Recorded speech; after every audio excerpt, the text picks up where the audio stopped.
The first shot split the night like lightning, dropping Jake Mason dead before he could scream. 5 more rustlers froze in their tracks, moonlight gleaming off their sweaty faces. Another crack pierced the darkness.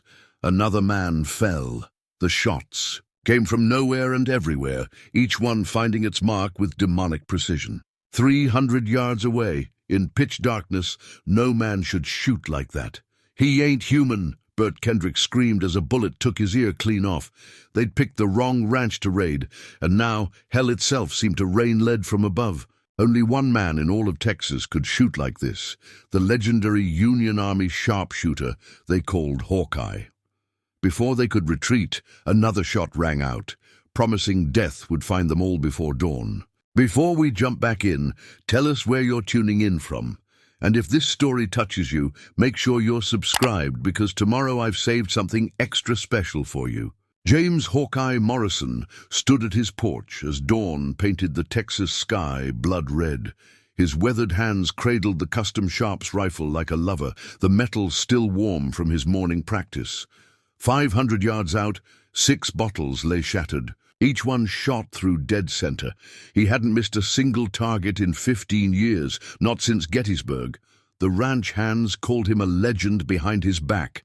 To his face they called him Sir, with a respect earned not just by his aim, but by the fairness with which he treated every man who worked his land. Shadow Creek Ranch had prospered under his steady hand these past 7 years, since he'd traded his blue uniform for ranch clothes and his sergeant's stripes for a rancher's brand. His eyes, sharp as ever at 45, scanned the horizon. You see, war had taught him that peace was merely the quiet before the bullets flew. Every morning he practiced. Every morning he remembered the lessons written in blood on 100 battlefields. A man's skill was only as good as his discipline. Young Tommy, barely 17 and eager as a pup, came running up the path. "Mr. Morrison, just finished feeding the horses like you asked." He paused, eyes fixed on the distant bottles. "Ain't never seen shooting like yours, sir. My pa says you was the best shot in the whole Union Army." Morrison's weathered face cracked a slight smile. "Your pa talks too much, boy." But the kid wasn't wrong. During the war, they'd called him the Ghost of Gettysburg. Confederate officers learned to fear the crack of his rifle, never knowing which shadow held their death. "Tell Cookie to ring the breakfast bell," Morrison said, his voice carrying the gravel of command. "And Tommy," the boy turned back, "check the south fence line today. Something ain't right out there." As Tommy scampered off, Morrison's fingers traced the notches on his rifle's stock. Each mark told a story. Each one represented a life taken in war or peace. He didn't notch the rifle for pride. Each groove was a reminder that killing, even when necessary, carried a weight a man had to bear. Inside his cabin, maps of the county spread across a solid oak table. Reports of rustlers had been increasing, moving closer to Shadow Creek with each raid. 3 neighboring ranches hit in the past month. The sheriff, a good man but overwhelmed, could do little more than write reports and make promises. Morrison knew better than to rely on promises. He'd spent the last week fortifying Shadow Creek, positioning men at key points, establishing clear fields of fire. The ranch hands thought him paranoid, but they'd never seen what he'd seen. Never watched good men die because they weren't prepared. Man earns his peace, Morrison thought as he strapped on his gun belt, and sometimes keeping that peace meant being ready for war. Shadow Creek Ranch sprawled across 5,000 acres of Texas's finest grazing land. The main house stood proud on a rise overlooking vast pastures where 2,000 head of prime Texas longhorns grazed under the watchful eyes of Morrisons and cowboys. The property had earned its name from the deep creek that cut through it like a black snake, providing water even in the driest summers. Cookie's breakfast bell rang out across the morning air, calling in the hands from their early chores. The scent of frying bacon and fresh biscuits drifted from the cookhouse, mixing with the earthy smell of cattle and sage. 20 men made their way to the long tables, their spurs jingling with each step. Old Pete, the foreman Morrison had hired, fresh from the Confederate Army, supervised the morning meal with military precision. "You boys eat quick," he barked. "We got 300 head to move to the north pasture before this heat sets in." Morrison watched his men from the cookhouse door.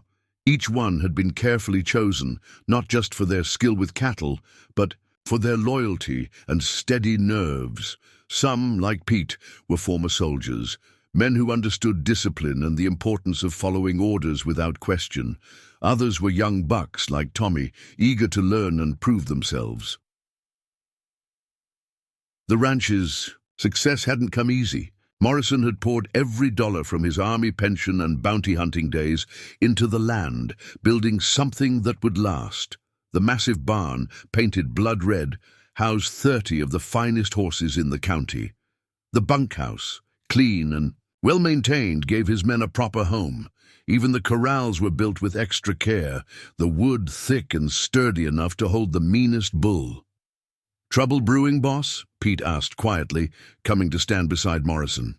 The old foreman had an instinct for reading his employer's moods. "Maybe," Morrison replied, his eyes fixed on the distant horizon. "Word from town is the Hernandez ranch got hit last night.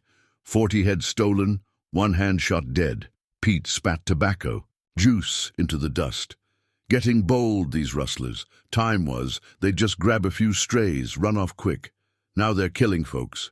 "Times are changing, Pete. War left too many men with nothing but their guns and bad intentions." Morrison's hand unconsciously touched the rifle at his side. "Had Doc Matthews in here yesterday, warning me about strange tracks near his property. Line. Said he heard shots in the night. Doc's place ain't but 3 miles from here," Pete noted, his voice grave. "You think they're working their way toward us?" "I think they're testing boundaries, seeing who'll fight back." Morrison's jaw set hard. They'll learn Shadow Creek ain't some easy target. The morning wore on, sun climbing higher in the Texas sky. Morrison rode out with his men, watching as they moved the cattle with practiced efficiency. The Longhorns were his pride, each one bearing the Shadow Creek brand, a lightning bolt striking a crescent moon. He'd bred them for size and temperament, creating a herd that brought top dollar at the Kansas railheads. But it wasn't just the cattle that made Shadow Creek special. Morrison had built something rare in this wild corner of Texas, a place where law and order meant something. His men were paid fair wages, treated with respect, and expected to live up to his standards. No drinking on the job, no fighting, no trouble in town. In return, they had job security and a boss who'd back them against any threat. As the day progressed, Morrison couldn't shake the feeling of eyes watching from the distant hills. He'd developed this sense during the war, an instinct that had saved his life more times than he could count. Something was coming. The peace of Shadow Creek was about to be tested. The tracks told a story Morrison didn't like. 3 riders moving quiet-like through Shadow Creek's south pasture, their horses' hooves wrapped in burlap to muffle sound. He crouched in the morning dew, his fingers tracing the indentations in the soft earth. "Found something else, boss," Tommy called from behind a stand of mesquite. The boy emerged holding a spent cartridge, Winchester 4440. "Still smells of powder, can't be more than a day old." Morrison took the cartridge, turning it in the early light. Clean, well-maintained weapon, not the work of common thieves.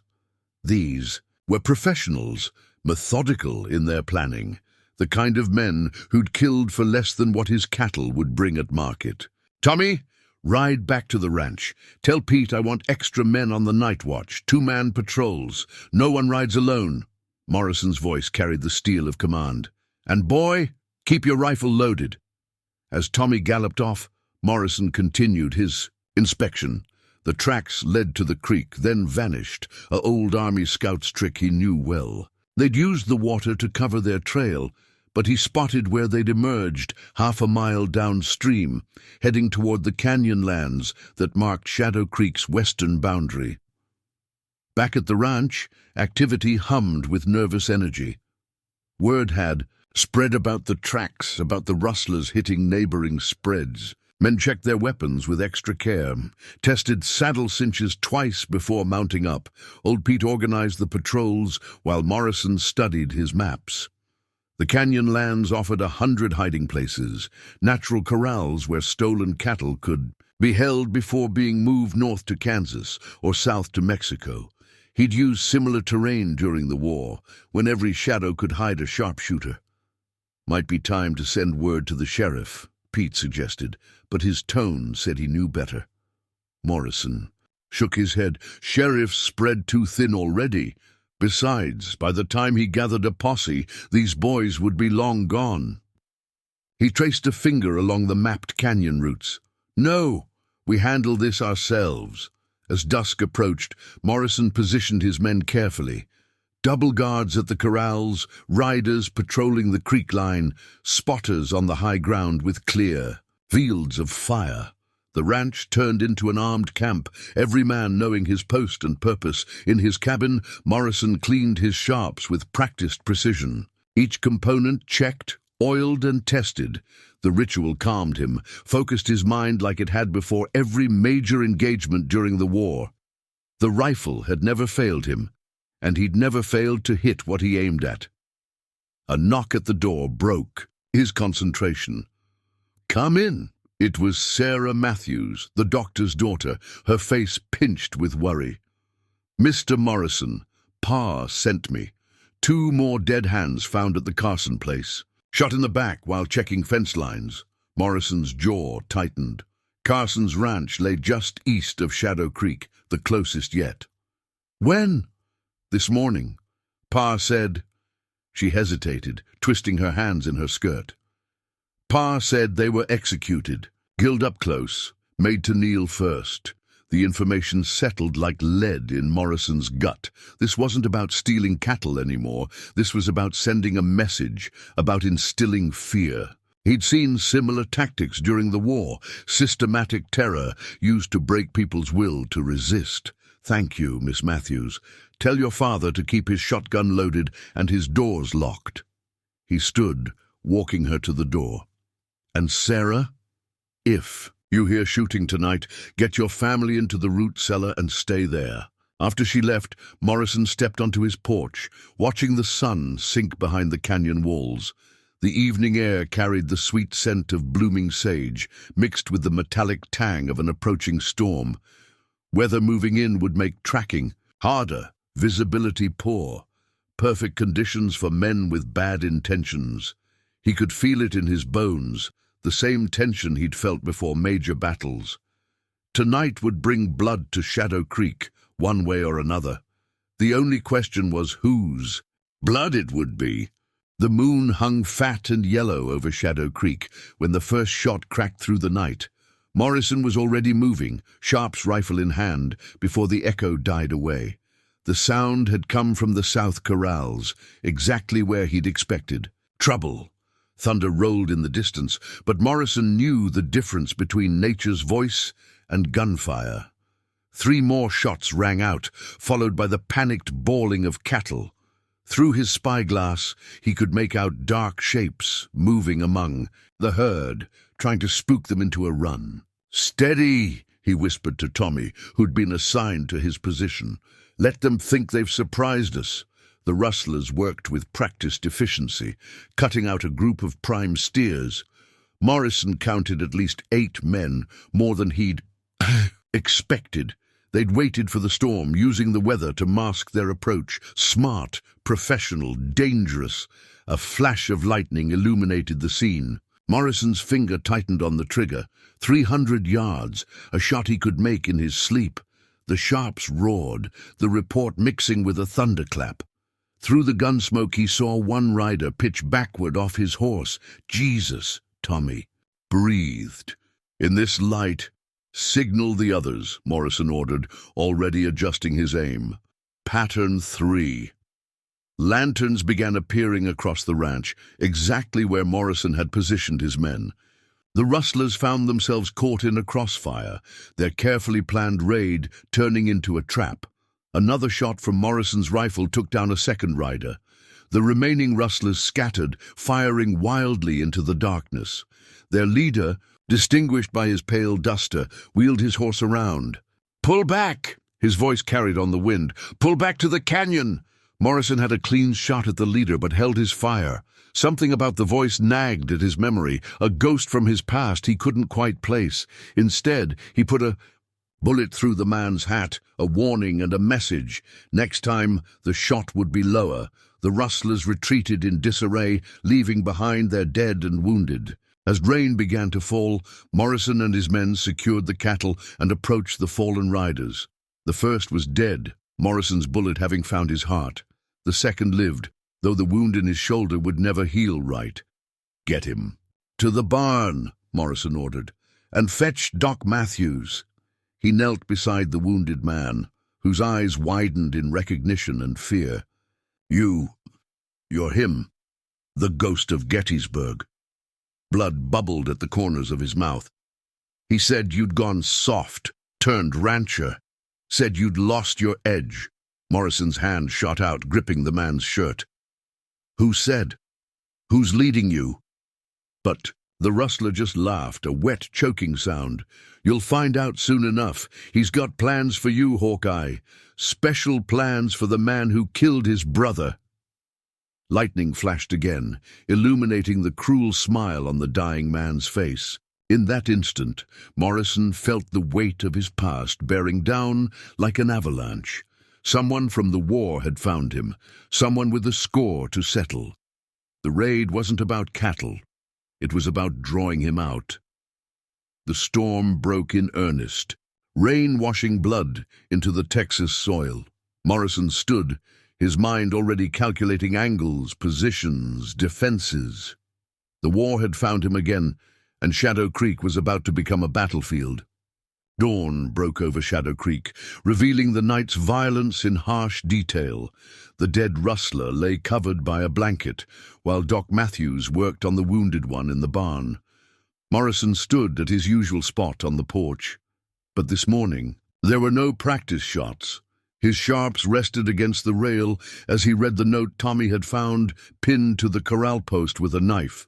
"To the ghost of Gettysburg," it read, in careful script. "You took something from me at Antietam. Now I'm going to take everything from you, one piece at a time. Your cattle, your men, your reputation. When you've lost it all, when you're broken and begging, then I'll grant you the mercy of a bullet. You remember Antietam, don't you? September 17th, 1862, the day you killed my brother from 600 yards away. He was just a boy carrying water to the wounded, but you couldn't tell that through your scope, could you, Hawkeye?" Morrison's hands tightened on the paper, memories flooding back. Antietam, the bloodiest day of the war. He'd taken dozens of shots that day, each one recorded in his spotter's log. But that particular shot... His stomach turned as the memory surfaced, a figure running through the smoke, something glinting in his hands. He'd assumed it was a weapon. "Sheriff's here," Pete announced, breaking Morrison's reverie. Sheriff Wilson rode up looking like he hadn't slept in days. His deputy, young Bill Hayes, followed on a nervous horse. "Heard there was trouble, James. 3 dead at the Wilkins place last night, too. Same gang?" Morrison handed him the note. "This isn't about cattle anymore, Tom. This is personal." The sheriff read quickly, his face growing grave. "James, I got 2 deputies in a county bigger than some states. I'm not asking for help," Morrison cut him off. "I'm warning you. Keep your men clear of Shadow Creek. This is going to get worse before it gets better." Inside the barn, Doc Matthews emerged from treating the wounded rustler. "He'll live," the doctor reported, wiping blood from his hands, "though he might wish. Otherwise, bullets shattered his shoulder. He'll never use that arm again." "Did he say anything else?" Morrison asked, between screams. "Just kept muttering about the colonel and something about bases in the Canyonlands."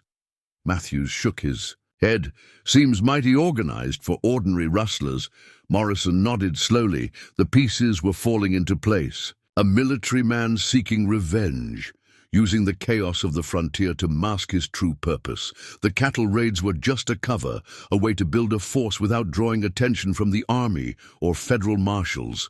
"Tom," he turned to the sheriff, That army patrol still camping near Fort Griffin? Left 2 weeks ago, Wilson replied. Won't be another until spring. Perfect timing, Morrison thought. No military presence, local law enforcement overwhelmed, ranchers isolated and vulnerable. A tactical strategy worthy of a Confederate officer. Tommy burst into the barn, out of breath. Mr. Morrison, riders coming in from the east. It's Mrs. Carson, she's hurt bad. They rushed outside to find Sarah Carson barely conscious in her saddle, blood staining her dress. Doc Matthews caught her as she slumped forward. They burned everything, she whispered before fainting. Said to tell Hawkeye. Said this is just the beginning. Morrison's face hardened into the mask his men had seen only once before, when Rustlers had killed a young ranch hand last spring. Pete, get the men ready. Full ammunition, 3 days provisions. Tommy, ride to town, tell every ranch hand and farmer you see. Shadow Creek's offering sanctuary. Anyone who wants protection, bring your families here. You're turning the ranch into a fortress, the sheriff observed. No, Morrison's voice was cold as steel. I'm setting a trap. The colonel wants to play soldier? Fine. Let's see how he likes facing a prepared enemy for a change. As his men rushed to follow orders, Morrison returned to his cabin. From beneath his bed, he pulled an old wooden chest. Inside lay his blue uniform, still stained with the mud of a dozen battlefields. Beneath it, wrapped in oiled cloth, rested his spotter's log from the war. He opened it to September 17, 1862, and began to read. He needed to remember everything about that day at Antietam, about the shot that had set this blood feud in motion. The war wasn't over, not really. It had just been waiting, festering like an untreated wound. Now it had followed him to Texas, threatening everything and everyone he'd come to care about. But this time, he wasn't a soldier bound by orders and regulations. This time, he'd fight his own way. Shadow Creek transformed over the next 3 days. Under Morrison's direction, the ranch became an armed camp, every approach covered, every weakness addressed. He drew on all his military experience, turning the natural features of the land into defensive positions. The barn became an arsenal, boxes of ammunition stacked alongside hay bales. Morrison had been preparing for trouble. He just hadn't known what kind until now. His men dug rifle pits at key points, concealed shooting positions that could cover the main approaches. The creek itself became a defensive line, its steep banks, offering natural protection. Like building a fort, Pete commented, watching Morrison direct the placement of sharpened stakes along the creek bed. Reminds me of Petersburg. Different kind of war here, Morrison replied, checking the stake angles, but same principles. Control the ground, control the fight. Word spread fast across the county. By sunset of the first day, 5 families had arrived seeking shelter. By the second day, the number had grown to 12. Morrison welcomed them all, assigning the men to defensive positions and settling the women and children in the main house. Through it all, Morrison's mind worked on the puzzle of the colonel's identity. The Rustlers' words haunted him. He's got plans for you. The Antietam connection narrowed it down. Not many Confederate officers had lost brothers that day. He spent evenings poring over his war journals, trying to piece together the mystery. Tommy proved invaluable, riding circuit between neighboring ranches, gathering intelligence. They're moving men into the canyons, he reported on the 3rd morning. Local boys say they've counted maybe 40 riders, some wearing old Confederate uniforms. Morrison nodded grimly. A proper military force, then, not just rustlers playing soldier. He'd seen the type before, men who couldn't let go of the war, who carried their hatred like a religious crusade. What about the colonel? Morrison asked. Any description? Tall man, they say, rides a big grey horse, wears a black duster and keeps his left arm in a sling. Tommy hesitated. One thing everyone mentions, got a scar running down his face, like somebody tried to split his head with a saber. Morrison's blood ran cold. The description struck a chord, a memory from late in the war. A Confederate officer who'd led a desperate charge at Cold Harbor, taking a Union cavalry saber to the face, but fighting on. They'd never learned his name, but his ferocity had become legendary. "Sir?" Tommy noticed Morrison's expression. "You know him?" "Maybe." Morrison turned to study his maps again. "Get some rest, boy. Tomorrow's going to be busy." That night, Morrison called his key men together in the main house. The families had been moved to the root cellar, leaving the ground. Floor clear for planning. Maps covered the big oak table, weighted down with coffee cups and ammunition boxes. "They'll come in force," Morrison explained, tracing likely attack routes. "The colonel's a proper military man. He'll have scouts, flanking elements, probably even artillery if he's been planning this long enough." Artillery. Pete looked skeptical. "Out here?" "Mountain howitzers," Morrison said. "Light enough to move through rough country, powerful enough to breach walls. Army surplus, sold cheap after the war. I've had reports of some gone missing from Fort Griffin's arsenal." He outlined his defense plan, positioning his most experienced men at crucial points. The ranch hands who'd served in the war nodded in approval. They recognized solid tactical thinking. "What about you?" Pete asked. "Where will you be?" Morrison pointed to the highest point of the ranch, a rocky outcrop overlooking both the creek and the approach from the canyons. "I'll be there. 500 yards clear shot in every direction. Any officer worth his salt will have studied my war record. He'll expect me to be mobile, moving between positions. Instead, I'm giving him what he expects to see." "You're making yourself a target," Pete protested. "That's the idea." Morrison's eyes held a cold gleam. "The colonel wants me. Everything else, the cattle raids, the attacks on other ranches, it's all been about drawing me out. So I'm giving him what he wants, on my terms." "Bait in a trap," old Jake Murphy mused, his cavalry experience showing. "But what's the trap?" Morrison allowed himself a grim smile. "The colonel's expecting the ghost of Gettysburg, the lone sharpshooter. He's not expecting 40 armed men and a fortified position. His hatred will make him reckless. When he sees me up there, he'll commit his forces to a frontal assault."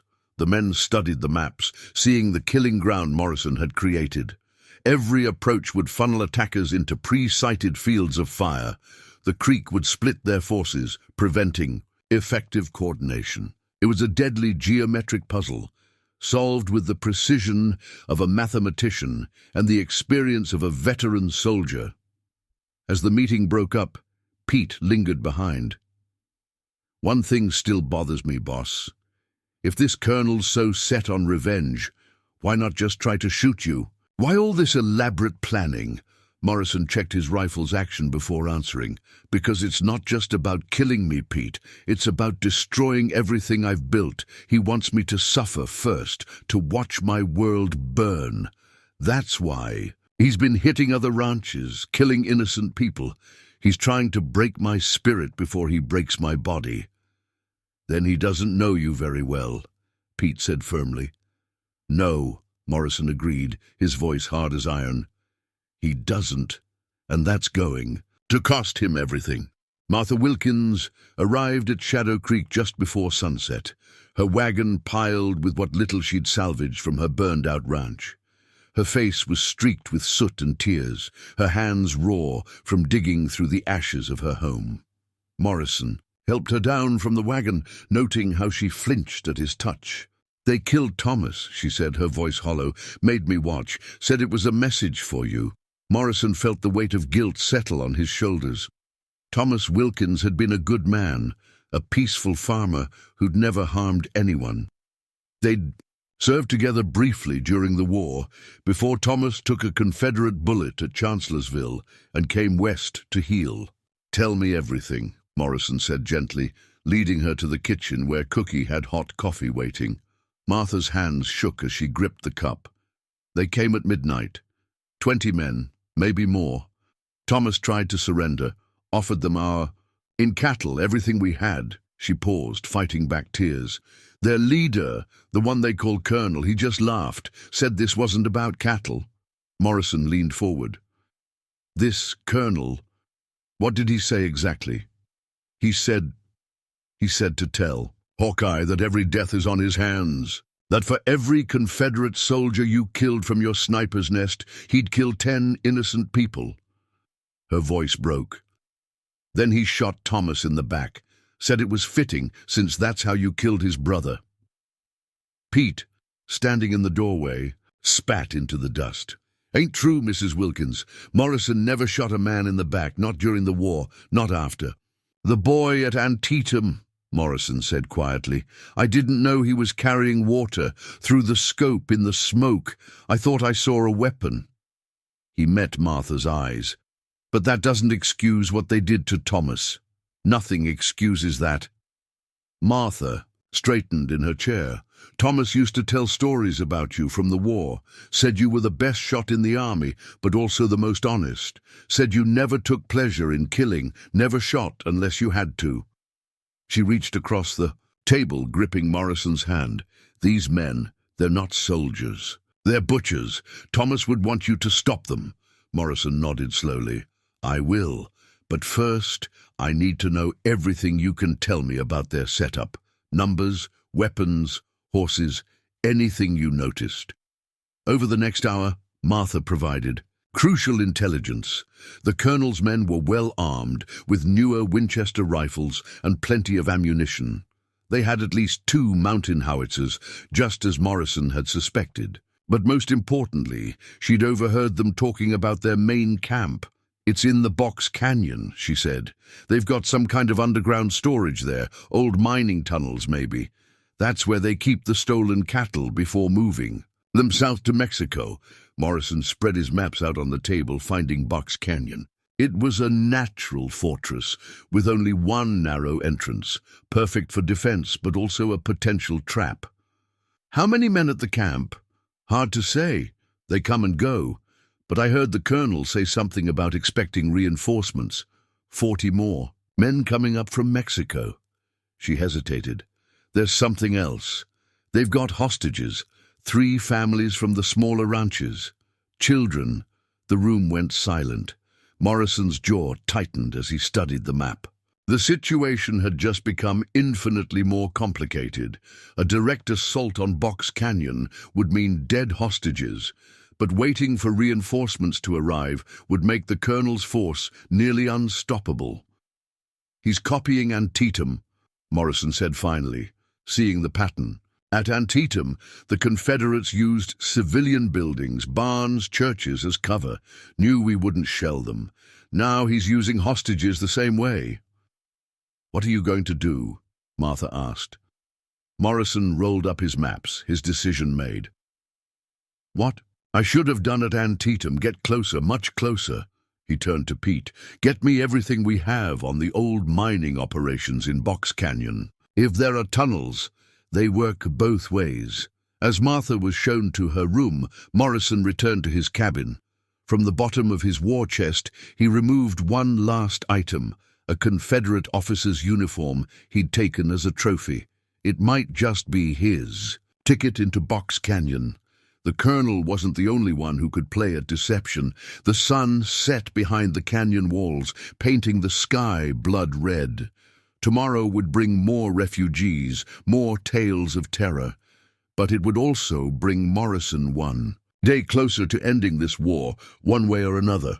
Dawn hadn't yet touched the canyon walls when Morrison led his first strike team out. 6 men, all veterans, dressed in captured Rustler gear. Tommy had spent days watching their patrol patterns, noting the changes in guard shifts. Now it would pay off. They caught the scout patrol at the narrow bend of Serpent Creek, taking them completely by surprise. 2 riders, both young and cocky, never even reached for their guns. Morrison's men had them bound and gagged before they could raise an alarm. "You sure about this, boss?" Pete whispered as they stripped the prisoners of their gear. Getting awful close to their main camp. Morrison checked the captured men's saddlebags, finding what he'd hoped for: coded messages, patrol routes, and most importantly, recognition signals. "We need to know what we're up against. These boys are going to tell us." The prisoners were taken to an abandoned line shack 3 miles from Shadow Creek.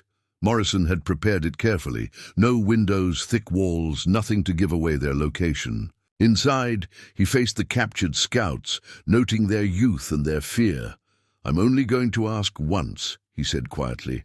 "How many hostages, and where are they kept?" The younger scout, barely 18, broke immediately. "North end of Box Canyon. In the old mining office. 8 women, 11 children." His voice cracked. "The colonel. He makes us guard them. Says if any escape, he'll kill their menfolk first." "The colonel," Morrison pressed. "Tell me about him." The older scout, braver or more foolish, spat at Morrison's feet. "Go to hell." "Yankee," Morrison's hand moved faster than thought, catching the scout's shirt front. "Your colonel's brother, the water carrier at Antietam. Tell me his name." Something in Morrison's voice, some deadly quality, broke through the scout's bravado. "William," he stammered. "William Bedford. The colonel's brother was just a kid, serving as a water boy, 'cause their mama made the colonel promise to keep him safe." Morrison released him, memories flooding back. William Bedford. He remembered writing the name in his spotter's log, remembered the sick feeling when they found the water canteen among the boys' effects. Colonel Thomas Bedford had led the countercharge that day, nearly breaking the Union.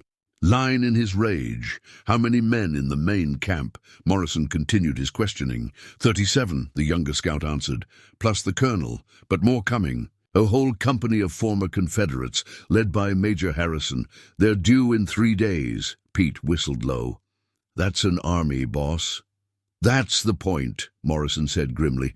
"The colonel's building more than a gang. He's building a private army, using revenge as recruitment."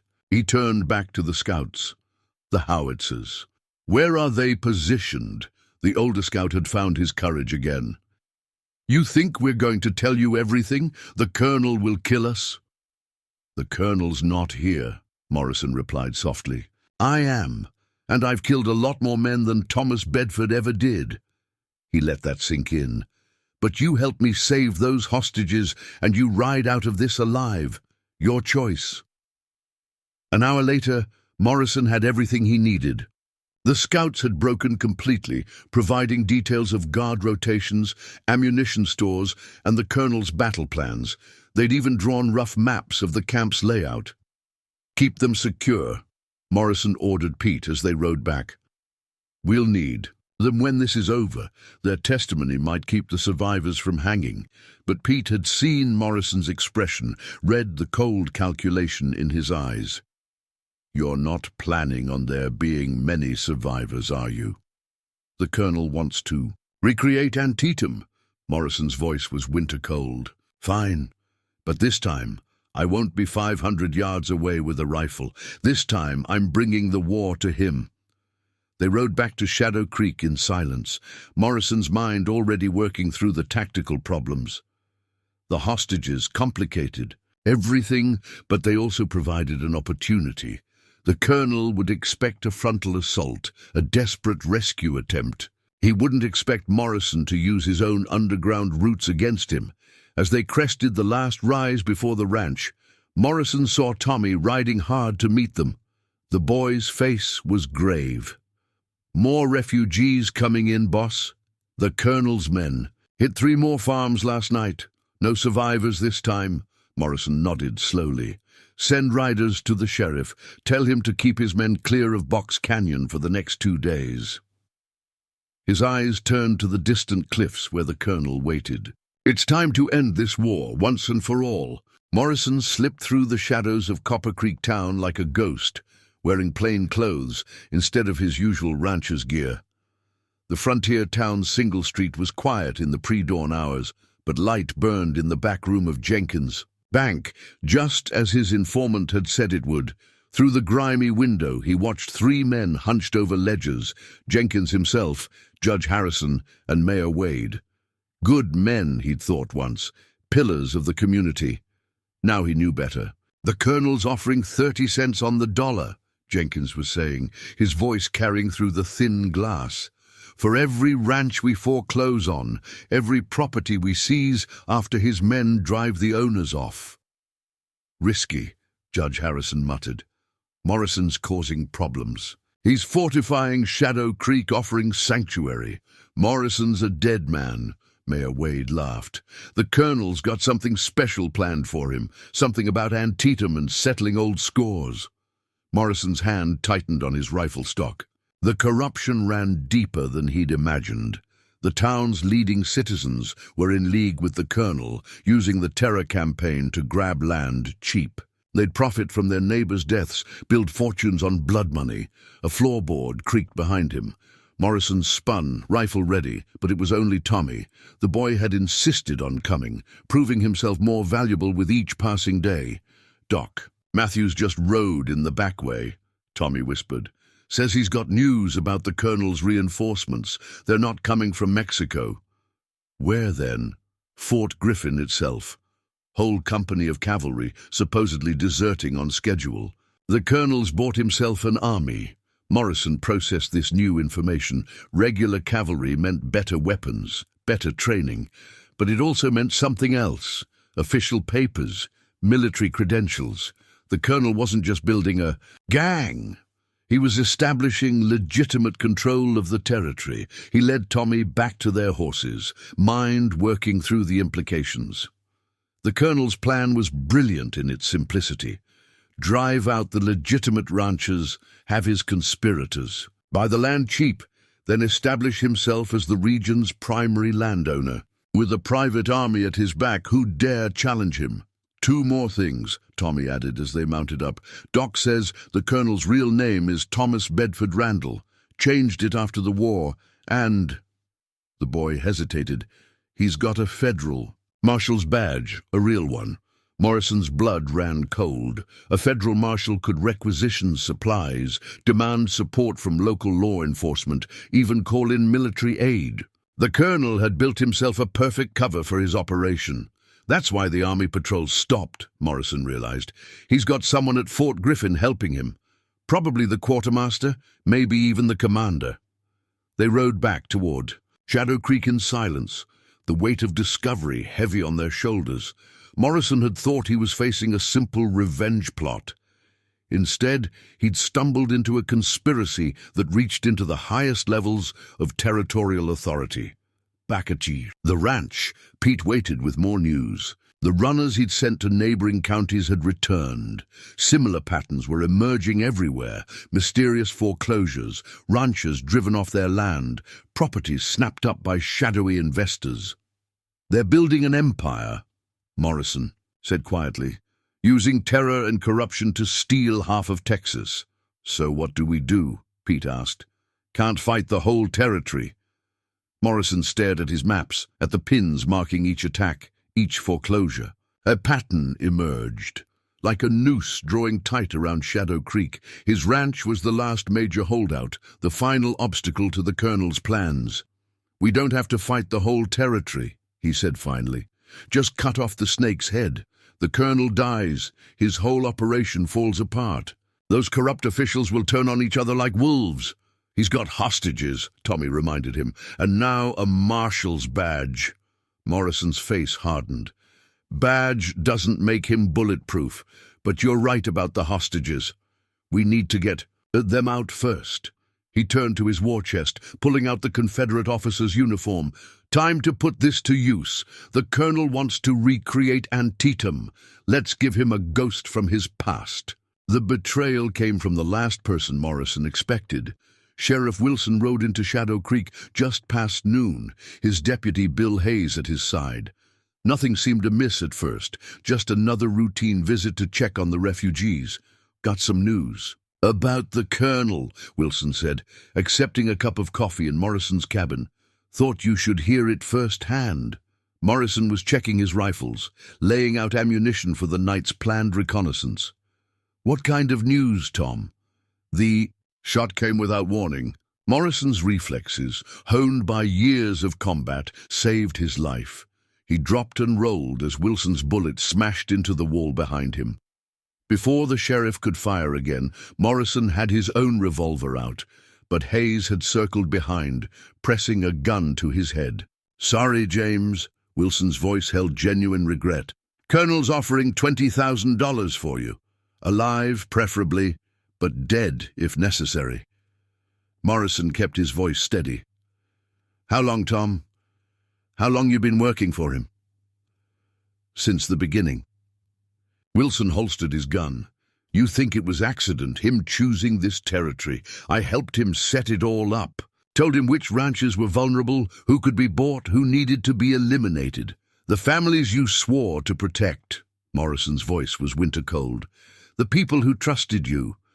Times are changing, James. Man's got to look to his future." Wilson nodded to Hayes.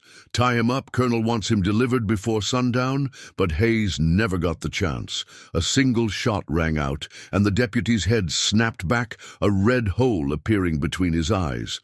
Wilson spun toward the window, drawing his gun, but Morrison was already moving. His fist caught the sheriff's jaw, sending him sprawling. "Drop it!" Pete's voice came from the doorway, rifle aimed steady. "Unless you want to join your deputy." Morrison retrieved Wilson's gun, then checked Hayes's body. "Good shot, Pete. Clean." Tommy spotted them acting suspicious, coming in. "Boy's got good instincts." Wilson spat blood, glaring up at them. "Doesn't matter. Colonel's men are already moving. While you've been focusing on Box Canyon, they've been surrounding the ranch. 50 men, maybe more." Morrison's mind raced. The reconnaissance mission would have taken their best fighters away from Shadow Creek, leaving it vulnerable. The sheriff's betrayal had been meant to coincide with a major attack. "Pete, sound the alarm. Get everyone to battle stations." He turned to Wilson. "How long?" "Should be hearing those howitzers any minute now." Wilson smiled through bloody teeth. As if on cue, the first shell screamed overhead, exploding near the barn. Cattle began bellowing in panic as more explosions followed. Morrison dragged Wilson to his feet. "You're coming with me," he growled. "If I'm going to lose my ranch, least I can do is make sure you don't live to spend that blood money." They stumbled out into chaos. The colonel's men had emerged from hiding, laying down heavy fire from 3 directions. Morrison's defenders returned fire from their prepared positions, but the artillery was forcing them to stay under cover. "Get the women and children to the root cellar," Morrison shouted to Tommy as they ran past, "and bring me my sharps." Pete shoved Wilson into a storage shed, quickly binding him. "What now, boss? We're surrounded, outgunned." Another shell landed close, showering them with dirt. Morrison could see his men falling back under the assault, giving ground foot by bloody foot. Everything he'd built was under attack, his carefully prepared defenses being torn apart by artillery he hadn't known about. "We can't hold them off forever," Pete said grimly. "Not with those howitzers pounding us." Morrison nodded slowly, a desperate plan forming. "No, but we can make them pay for every inch." He turned to Tommy, who'd returned with his Sharps rifle. "Remember those mining maps you found? The ones showing the old tunnels?" Tommy's eyes widened. "The ones that run under the whole valley? But you said they were too dangerous, likely to collapse. Better than dying up here." Morrison checked his ammunition. "Get our people into those tunnels. Lead them out the far end, toward the Matthews place. Pete and I will hold them here, make them think we're still defending the whole ranch." "That's suicide," Tommy protested. "No," Morrison's voice was hard as iron.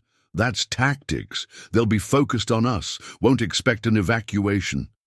He gripped the boy's shoulder. "Do it now! And Tommy, when you get everyone safe, find the colonel's hostages. Free them." As Tommy ran to organize the evacuation, Morrison turned to Pete. "Ready to play ghost, old friend?" Pete checked his rifle, grinning. "Just like Chancellorsville?" "Just like Chancellorsville." Morrison settled into a firing position, sighting down his sharps at the attackers. "Let's remind these boys why they used to fear sharpshooters." The sun was setting when Morrison spotted the colonel's newest cruelty through his scope. Sarah Matthews, bound and terrified, was being led to the edge of the canyon wall. Even at 600 yards, Morrison could see she'd been roughed up. her dress torn, her face bruised. "Morrison!" The colonel's voice boomed across the valley, amplified by the canyon walls. "I've got something that might interest you." Pete lowered his binoculars, swearing softly. 600 yards. Crosswind.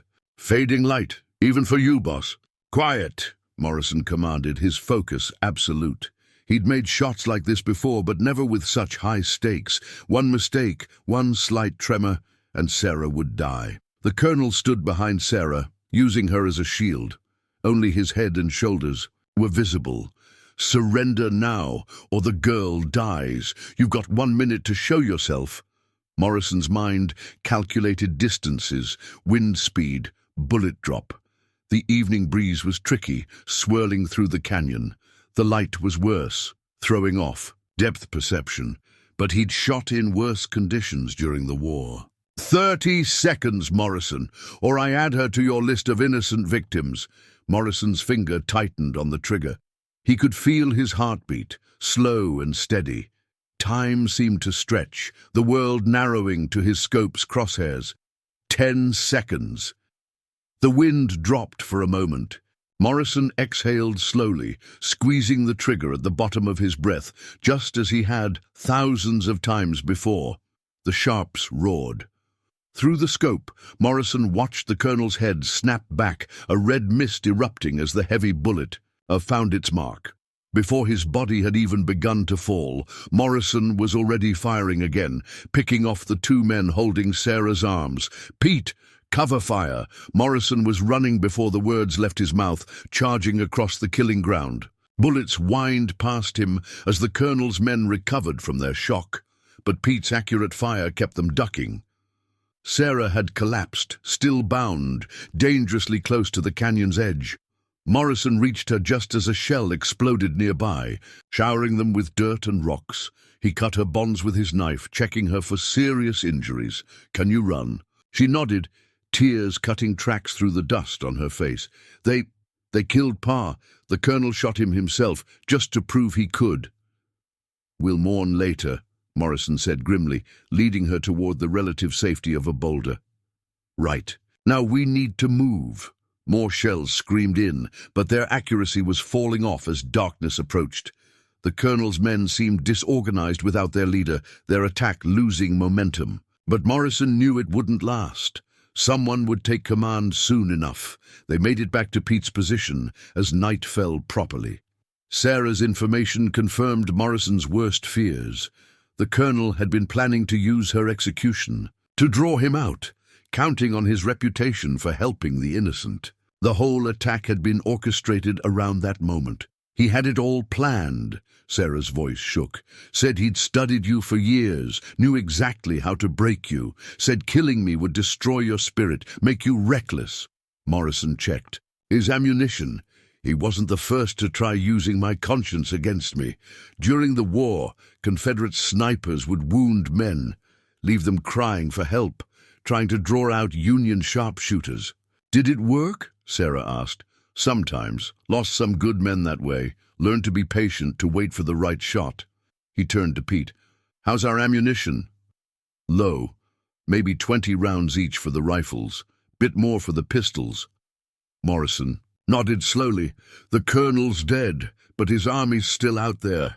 They'll regroup, probably pull back to Box Canyon to resupply." He studied the darkening battlefield. "That's when we hit them." "Hit them?" Pete looked incredulous. "Boss, we're down to 2 men and a few bullets." "3," Sarah interrupted. "I can shoot, but made sure all his children could handle a rifle." Morrison saw the steel in her eyes, the same determination he'd seen in young soldiers seeking revenge. "Your father was a good man, Sarah. He deserved better." "Yes, he did."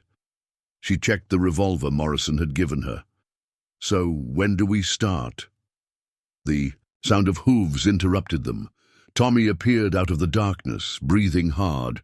"Boss, got the folks safe at the Matthews place. But there's more. Found some of the colonel's papers in his saddlebags, plans, lists of names, evidence of everything." Morrison took the papers, reading quickly by matchlight. Names, dates, amounts paid. The entire conspiracy laid out in the Colonel's own hand, enough to hang half the territory's officials. Well, Pete grinned in the darkness. Reckon that shot did more than just kill the Colonel. It gave us a weapon better than bullets. Morrison nodded grimly. First we survive the night, then we'll see about justice. He turned to study the distant fires of the enemy camp. But for now, we've got work to do. The Colonel might be dead, but his army's still out there. Time to remind them why they called me the Ghost of Gettysburg. In the Colonel's blood-stained saddlebags, beneath the damning documents, Morrison found a weathered journal. Its pages were filled with meticulous notes about Shadow Creek, about Morrison's habits, about every shot he'd taken during the war. But it was the final entry that made his blood run cold. Found the truth at last, the Colonel had written. Morrison wasn't just any Union sharpshooter, he was my own blood. My father's bastard son, born to a Union nurse he met before the war. William wasn't just carrying water that day at Antietam. He was trying to reach his half-brother, carrying a letter from our dying father. Morrison killed his own brother without ever knowing it. The journal slipped from Morrison's numb fingers. Pete picked it up, reading silently before looking at his friend with concern. "Boss?" "I remember that boy." Morrison's voice was hollow. "Something fell from his hand when he died.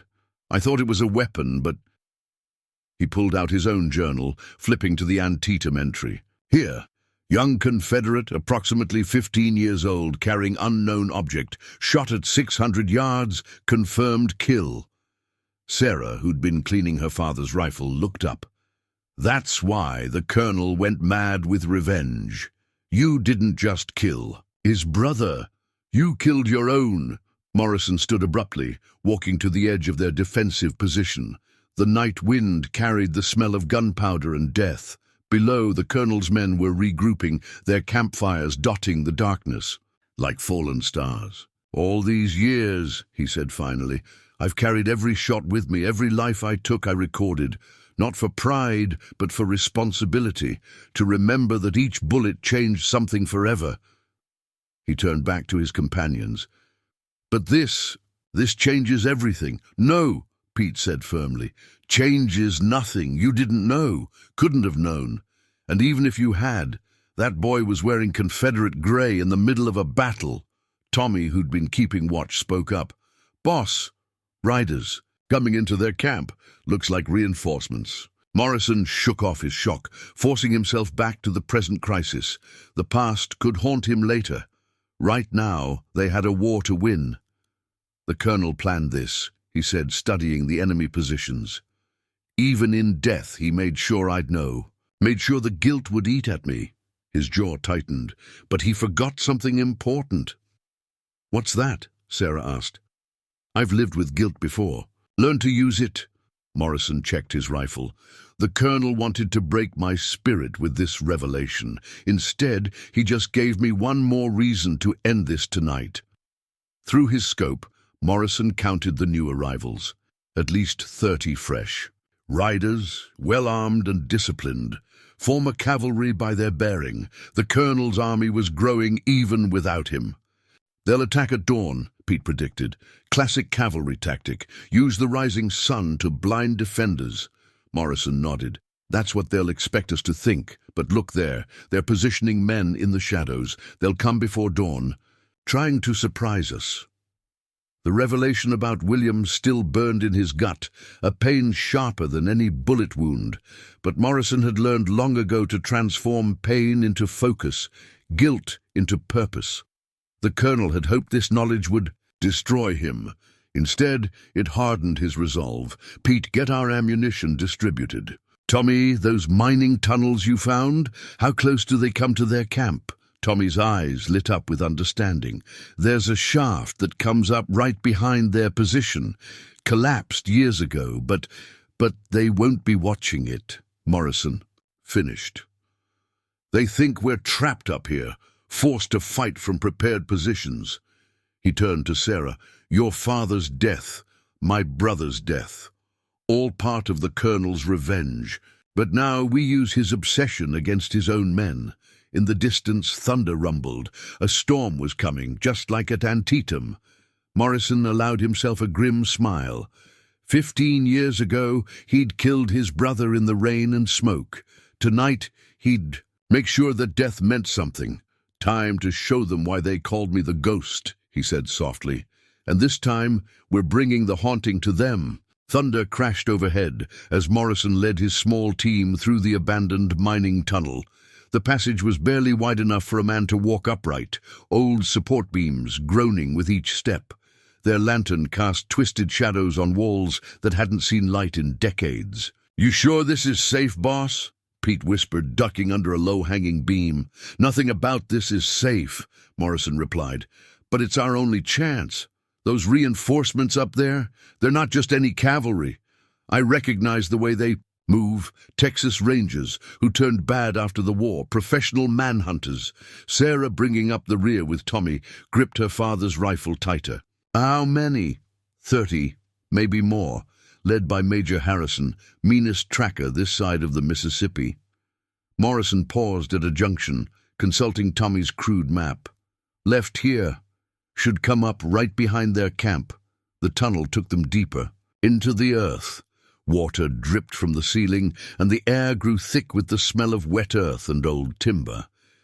Every few yards Morrison would stop, listening intently for any sign they'd been discovered. "Boss!" Tommy's voice was urgent. "Voices above!" They doused the lantern, standing in absolute darkness as boots crunched on dirt overhead. Morrison pressed his ear to the tunnel ceiling, catching fragments of conversation. "Dawn attack, just like the Major ordered. Ghost won't expect us from all sides. It'll worth double pay once we take Shadow Creek." When the voices faded, Morrison lit the lantern again. "They're planning something big, multiple assault points." He turned to his companions. "Change of plans. We're not just going to hit them, we're going to make them destroy themselves." Pete grinned in the dim light. "Got something special in mind?" Major Harrison's men don't know the colonel's dead. They're expecting orders from him. Morrison pulled out the bundle of papers they'd recovered. "And we've got everything we need to give those orders." Understanding dawned on Tommy's face. The colonel's papers, his handwriting, his seal. Exactly. Morrison found a relatively dry spot and spread out the documents. "Pete, you served with Harrison during the war. What's his weakness?" "Gold," Pete answered without hesitation. "Man's greed is stronger than his loyalty." Morrison nodded, beginning to write in a perfect imitation of the colonel's hand. Years of copying orders during the war had taught him this particular skill. "Then let's give him something to be greedy about." The forged orders were simple but devastating. They appeared to be from the colonel, instructing Harrison to split his forces. Half would attack Shadow Creek from the east, while the other half secured a non-existent gold shipment supposedly hidden in Box Canyon. "They'll tear themselves apart fighting over imaginary gold," Sarah observed. "That's the idea," Morrison added. "The colonel's seal. Greed makes men careless, makes them forget to watch their backs." They continued through the tunnels, eventually reaching a vertical shaft that, according to Tommy's map, would put them right behind the enemy camp. Morrison went up first, pushing aside rotting boards to create a small opening. Through it, he could see the camp spread out below. Harrison's men were preparing for battle, checking weapons and saddles. They had no idea their commander lay dead, less than a mile away, or that their supposedly simple raid was about to turn into a nightmare. "Tommy," Morrison whispered, "get these orders to their camp. Make sure you're not seen." He handed the boy a bundle of papers wrapped in oilcloth. "Then get back to our position and wait for my signal." "What signal?" Morrison's smile was cold in the darkness. "When the shooting starts, they'll be too busy killing each other to notice us picking them off." He checked his rifle. "The colonel wanted to recreate Antietam? Well, he's about to get his wish. Only this time the ghost isn't just going to watch from a distance. As Tommy slipped away with the forged orders, Morrison positioned his remaining people carefully. Sarah would cover the east approach, where the attackers would be silhouetted against the pre-dawn sky. Pete would handle the west, using his knowledge of Harrison's tactics to predict their movements. "Remember," Morrison told them, "we're not trying to kill them all. Just make them think they're being betrayed from every direction." He patted his ammunition pouch. 20 rounds each. Make them count." The storm was building, promising the same kind of rain and chaos that had covered Antietam's battlefield. Morrison felt the old familiar calm settling over him, the sniper's patience that had made him legendary. "The colonel thought he could use my guilt to destroy me," he said softly. "Instead, he just reminded me of who I really am." He settled into position, Sharp's rifle ready. Time to show these boys what a real ghost can do. The storm broke just before midnight, turning the valley into a maze of shadows and lightning flashes. Morrison watched through his scope as confusion spread through the enemy camp. Tommy had delivered the forged orders perfectly. Now the chaos would begin. "Major Harrison!" A rider appeared through the curtain of rain. "Colonel's orders just came through. Says there's a gold shipment hidden in Box Canyon. Wants half our men to secure it before the attack." Harrison, a tall man with a cavalry officer's bearing, studied the orders by lamplight. Morrison could read the greed in his stance, the way his hands tightened on the papers. "These orders mention a specific cave," Harrison announced. "Simpson, take 20 men. Secure that gold. The rest of us will handle Morrison." His voice dropped lower, but Morrison's keen ears caught the words. "Once the gold's found, to hell. With the colonel's orders, we'll keep it all." "Exactly as planned." Morrison turned to Pete, who was covering the western approach. "Watch the split. Some of those boys won't like being left out of the gold hunt." Sure enough, whispered arguments were already breaking out. Men who'd been assigned to the attack were trying to trade places with those headed for the canyon. Old rivalries surfaced, fueled by greed and rain-soaked tempers. Sarah, positioned on their left flank, reported movement in the underbrush. "They're sending scouts ahead, testing our defenses."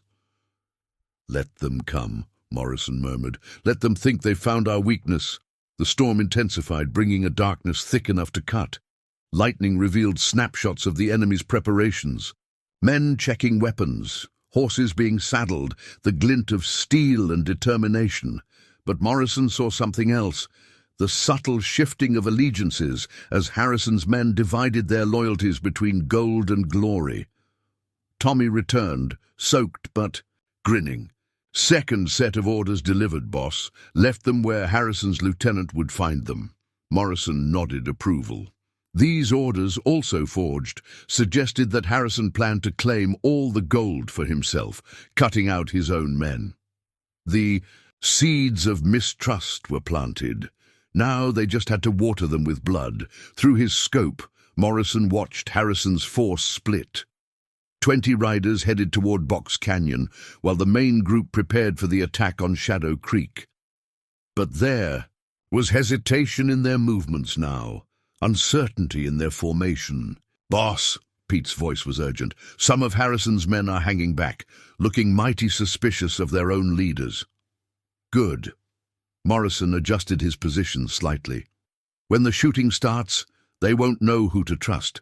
Every man will think he's being double-crossed." The first shot came from the enemy camp itself, a sharp crack that dropped one of Harrison's sergeants. Chaos erupted immediately, men diving for cover, unsure where the threat was coming from or who had fired. "Hold!" Morrison commanded his people. "Let them start it. Let them think they're being betrayed from within." More shots rang out in the darkness. Through his scope, Morrison watched Harrison trying to restore order, but the damage was done. His men were shooting at shadows, at each other, their discipline shattered by paranoia and greed. "Now," Morrison said softly, "Pete, take the left flank. Sarah, watch our back. Tommy, be ready with reload. Time to remind them why they called me the Ghost." His first shot caught a lieutenant who was trying to organize a charge. The man fell without a sound, and in the confusion, no one could tell where the bullet had come from. Morrison's second shot took down a man pointing at their position, making it seem like he was shot by his own comrades. Lightning flashed, thunder rolled, and in the chaos, the ghost of Gettysburg went to work. Each shot was carefully placed to create maximum confusion, to reinforce the impression of betrayal from within the enemy's own ranks. "Harrison's pulling back," Pete reported. "His men are refusing orders." Through the rain and darkness, Morrison allowed himself a grim smile. The colonel's army was tearing itself apart, just as planned. By dawn, they'd either run or kill each other, and the legend of the ghost would grow even larger. First light brought an eerie silence to Shadow Creek. The storm had passed, leaving behind a landscape shrouded in mist. Through his scope, Morrison counted the enemy dead. 12 men fallen to their own comrades' bullets, another 8 to his. Teams carefully placed shots. But Harrison had survived, and with him about 30 hard cases who'd figured out they'd been played. They'd pulled back to the canyon entrance, using the natural fortification to their advantage. The gold hunters hadn't returned, likely lost in the maze of Box Canyon's caves. "They know it was a trap now," Pete reported, studying the enemy through his binoculars. "Harrison's got them reformed, talking about making us pay." Morrison nodded. "Slowly. They'll come at us hard. No more clever plans, no more tactics, just raw hatred and numbers." He checked his ammunition. 15 rounds left for the sharps, another dozen for his revolver. Sarah appeared from her scouting position, moving like a shadow through the morning mist. "They're splitting into 3 groups. Main force with Harrison. 2 flanking elements trying to circle behind us. Classic cavalry tactic," Pete muttered. "Hit from multiple directions, overwhelm with speed." Morrison studied the terrain through his scope. The morning sun would be in the attacker's eyes, a small advantage, but he'd won battles with less. "Tommy, those mining tunnels, any of them run under their position?" "2, the boy confirmed, "but they're not stable. Whole thing could come down if—" His eyes widened with understanding. "Boss, you're not thinking, get me the dynamite from the storage shed, all of it." Morrison's voice was cold as winter steel. "They want to play their last card? Fine. We'll play ours."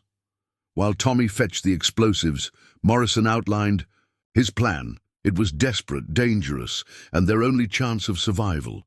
They'd use the tunnels one final time, placing charges at key structural points.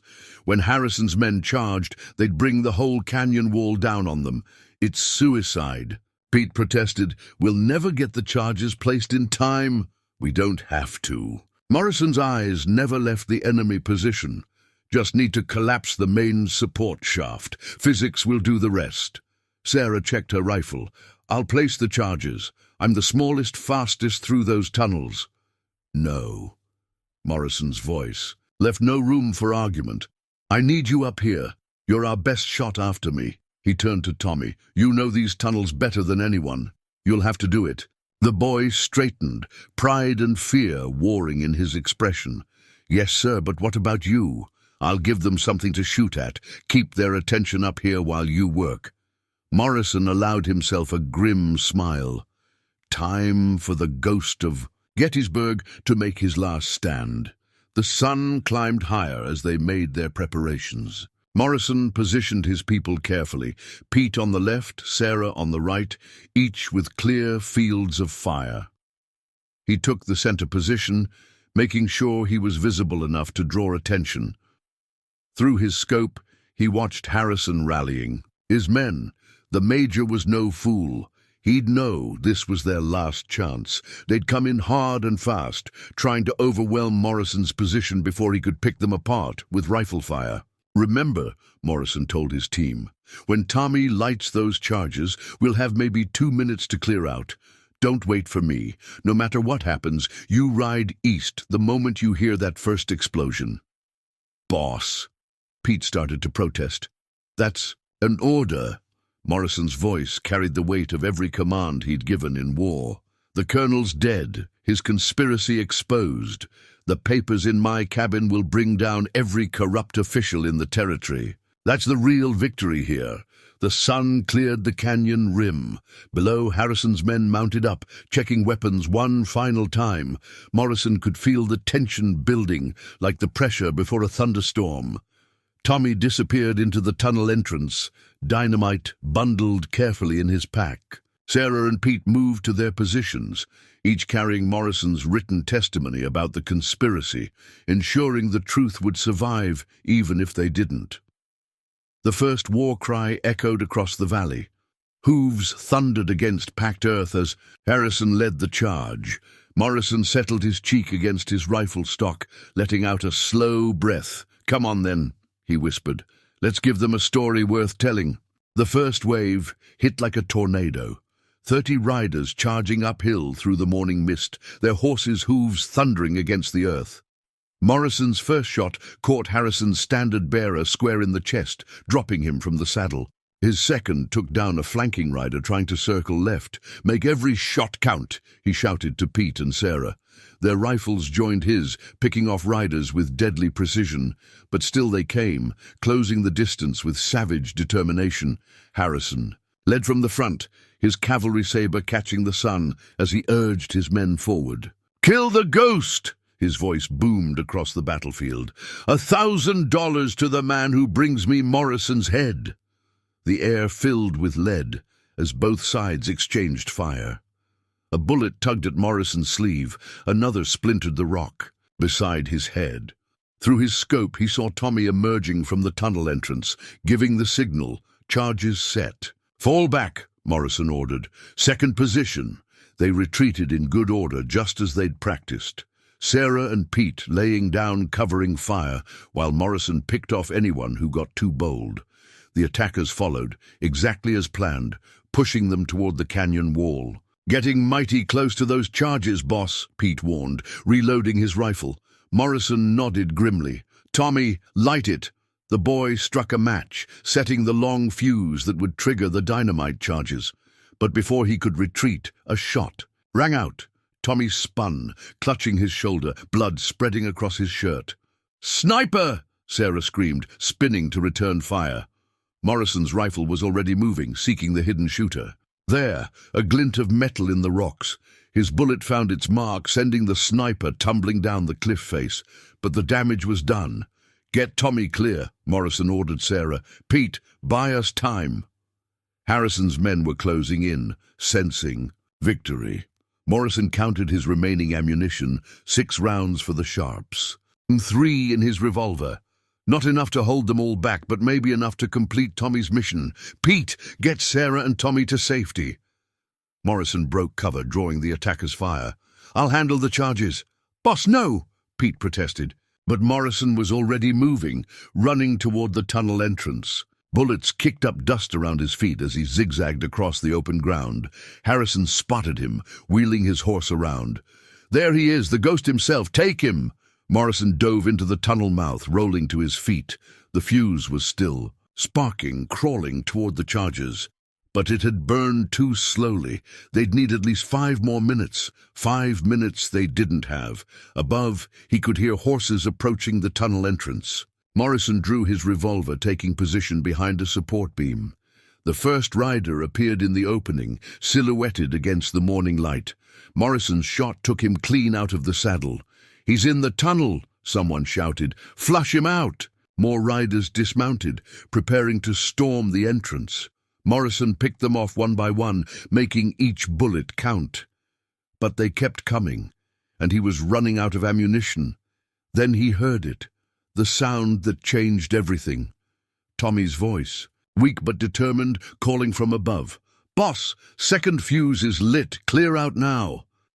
The boy had crawled back, ignoring his wound, and lit a backup fuse. Morrison's heart swelled with pride, even as he calculated the odds. The new fuse would reach the charges in less than a minute. Not enough time to escape through the tunnel, but there was another way. Morrison holstered his empty revolver and unslung his sharps. 6 rounds left, 6 chances to make history. He stepped out of the tunnel into broad daylight, rifle raised. Time seemed to slow as he took in the scene. Harrison and his remaining men, maybe 20 strong, spread out in a half-circle. All guns trained on him. "So," Harrison called out, "the ghost shows himself at last." Morrison's rifle barked, the bullet catching Harrison's lieutenant between the eyes. "5," he muttered, working the action. The air erupted with gunfire. Morrison spun, his second shot dropping a man trying to flank him. 4. A bullet grazed his ribs, another his thigh, but still he stood, still he shot. 3 more men fell to his rifle, each shot placed with the same deadly accuracy that had made him legendary. "1 round left," he announced to the stunned. "Survivors." "Who wants it?" Harrison himself answered, spurring his horse forward, saber raised. Morrison's last bullet caught him square in the chest, throwing him backward from the saddle. Then the ground began to shake. Tommy's fuse had reached the charges. The canyon wall groaned as tons of rock shifted above. Morrison's trap was sprung. "Run!" someone screamed, but it was too late. The first explosion triggered a chain reaction. The canyon wall collapsed, bringing down a thundering avalanche of rock and earth. Morrison dove clear as the entrance to the tunnel disappeared under tons of debris, taking half of Harrison's men with it. The dust slowly settled to reveal a changed landscape. Where Harrison's force had stood, there was now a wall of rubble. The survivors fled in panic, their nerve broken by the display of destructive power. Morrison stood, favoring his wounded leg. Sarah appeared from her hidden position, supporting a bandaged Tommy. Pete emerged from the rocks, rifle still smoking. "Reckon that's the end of the Colonel's army," Pete said quietly. Morrison nodded, looking at the devastation. The end of more than that. The end of a war that should have finished years ago. He turned to survey what remained of Shadow Creek. Buildings damaged by artillery, fields torn up by hooves and bullets. But still standing, still his. "Tommy," he said, "ride to town. Tell the sheriff's deputy what happened here. Tell him we've got proof of the conspiracy, proof that'll hang a lot of important men." He paused, looking at the rising sun. "Tell him the ghost of Gettysburg is finally done with killing." As Tommy rode off, Morrison felt the weight of years lifting from his shoulders. The Colonel, Harrison, all the ghosts of his past, buried beneath tons of Texas rock. His brother's death at Antietam would always haunt him, but maybe now he could begin to forgive himself. "What now, boss?" Pete asked. Morrison slung his empty rifle over his shoulder. Now we rebuild. And make sure Shadow Creek stays what it was meant to be, a place where a man's worth is measured by his character, not his skill with a gun. The sun climbed higher, burning away the morning mist. Somewhere in the distance, cattle began to low, reminding them that life went on. The war was over. The ghost could finally rest. A month after the battle, Morrison stood on his porch at sunset, watching his cattle graze in the restored pastures. The signs of war were fading, buildings repaired, fences mended, ground smoothed over. But the memories remained, etched in. The land, like the Colonel's bullets in his cabin walls, the conspiracy's unraveling had shaken the territory. Judge Harrison, Mayor Wade, and a dozen other officials now sat in federal custody, awaiting trial. The evidence Morrison had gathered, combined with the Colonel's detailed records, had exposed corruption, reaching all the way to the state capitol. Tommy, his arm healing well, rode up, leading a string of horses. The boy had earned his place as Shadow Creek's newest full hand, his courage during the battle proving him worthy of the trust Morrison had placed in him. "Mail from town, boss," Tommy called out, handing up a bundle of letters. "Sheriff's deputy says the federal marshal wants your testimony at the trials next month." Morrison nodded, but his attention was on a different letter, one bearing an Illinois postmark. He'd written to his father's old nurse after the battle, seeking the truth about his parentage. Her response confirmed everything.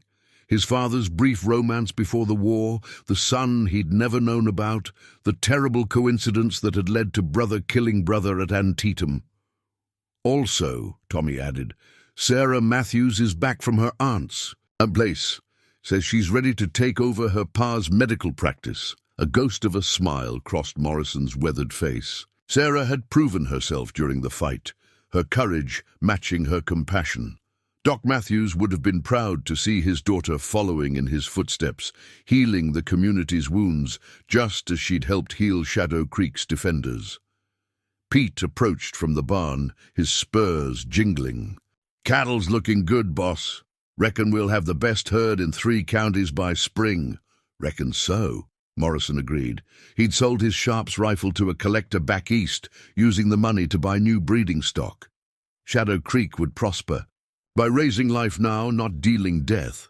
The sun painted the canyon walls gold, the same walls that had become a tomb for the colonel's army. Local folk were already telling stories about the battle, embellishing the tale with each telling. The ghost of Gettysburg had become a legend in Texas now, too. But Morrison knew the real story wouldn't be found in those tales. It lay in the quiet moments. Tommy learning to read by lamplight, Sarah tending to injured ranch hands, Pete teaching young cowboys the right way to work cattle. Shadow Creek had become what he'd always hoped it would be, not just a ranch, but a home. He touched the pocket where he kept his father's letter to William, the one the boy had tried to deliver at Antietam. The colonel had preserved it all these years, and now it helped Morrison understand both his brother's sacrifice and his own path to redemption. Sun's setting, boss, Tommy observed. Want me to light the evening lamps? Morrison shook his head. No need, boy. The shadows don't trouble me anymore. And they didn't. The ghost of Gettysburg had finally found peace in the Texas twilight, his war truly over at last. Shadow Creek would prosper, its future built not on violence and revenge, but on the strength of those who'd chosen to make it their home. As darkness settled over the valley, Morrison heard the dinner bell ring. Cookie's voice carried across the yard, calling his people home. Tomorrow would bring new challenges, new opportunities to build rather than destroy. But for now, in this moment, all was right in his world. The ghost could finally rest, and James Morrison, rancher, leader, and brother, could live.